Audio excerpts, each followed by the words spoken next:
Omuganda w'embezi w'amakanisa g'abarokore barukurenga rukaga kurugo mu districts za Bugwizoba batendekirwe obuhangu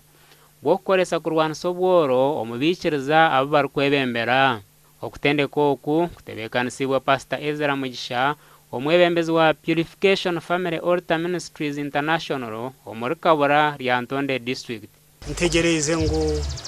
Dahanga arete omukuru w'ihanga ahayigura mu butongore aha tugarutite hishomero kandi kuko uri kureba ngo ahitira gambira twajanje iro mu region zibiri ihango mbiro bike tuba turiyetoreye. Pastor Mugisha hona koze isomo gishogu kushaba bakuru b'amakanisa g'abarokore kurwo mu kurwanagana kuyaho bakwatanise bayambi hanga kibayito bwavu ingire kimwe kasasu tugobere dala kasasu royo waza prama muntenerizo kamage koko za prama munterengesha ogenda ku lusozi egese gukosa we abantu bamwe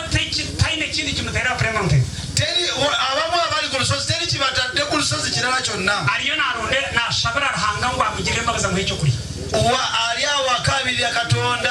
amkwatiro ekisamfuni ekyo abali bageze prama munterizikiriza mu kriziranya when Pastor Ezra otulisemo kintu kisya musumba Ezra otuteddemu ekintu ekipya ete bakatukuza ne batugambira obusu fe batukuza batugamba buli omwali n'olusiisira lwebo obutwaga kabagira ngo obunaku bushyire tusenye obuzu tumbe ekyensu otwava wano nabagamba nti obudde butuuse obw'okumenya obusiisira bwaffe buli omwe kwera n'olusiisira tuzimbe iwe nicyo kikundeeta nze kyekindeeta amazina banyita Pastor Businge Jeni ekanisa Nendins Christian Fellowship twasimara Bwizoberi ab'umushumba Pastor Ezra abo kwa Pastor Ezra akozera umurimo mu rugi munonga mu bashumba bagenzi be twena twateranira aha cyoto mu kabare konka twakorwa je munonga aho katwayega ibintu bingi munonga twayega umwe ukwatanisa